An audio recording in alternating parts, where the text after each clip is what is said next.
Гробница холодная мертвых притулок забрала Христа после муков.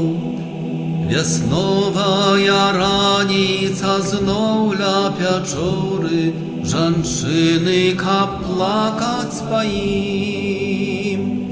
Вось толькі Марыя не ідзе да магілы, поверила Божому Слову. Надея одина ёй жить дозволяє, мой сын, я казав, воскресне.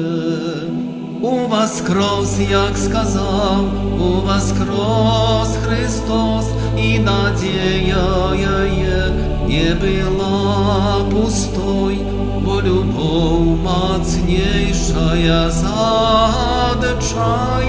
Оживи ты, оживи душа.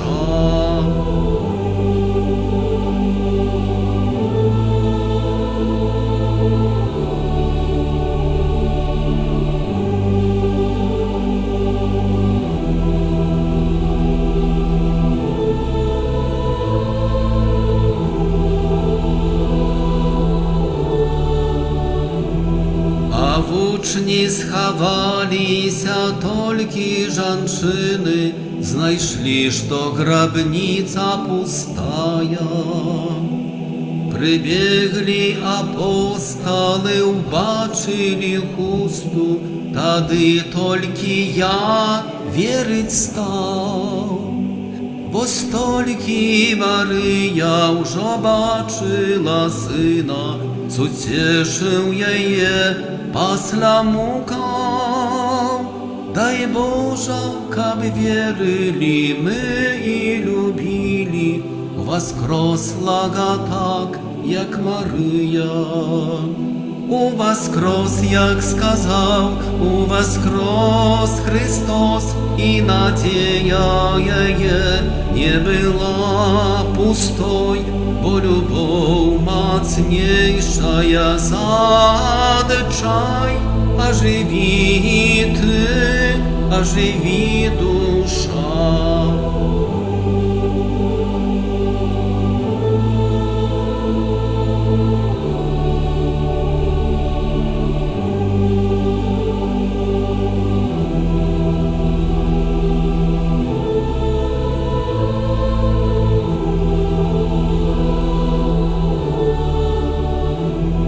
Як Езехіель починайма пророчить, нямым душам каб оживали, каб духом наполнились, заговорили, прославили Бога своего. И як Магдалена у воскресенье Пана усім обвящай маня стомна. Узрадуйся, Маті, святых королева, моли за нас Бога у небесах. Воскрес, як сказав, воскрес Христос, и надея є не была пустой, бо любовь мацнейшая задачай. Оживи ты, оживи душа. Воскрес, як сказав, воскрес Христос, и надея є не была пустой, бо любовь мацнейшая задачай. Оживи ты, оживи душа.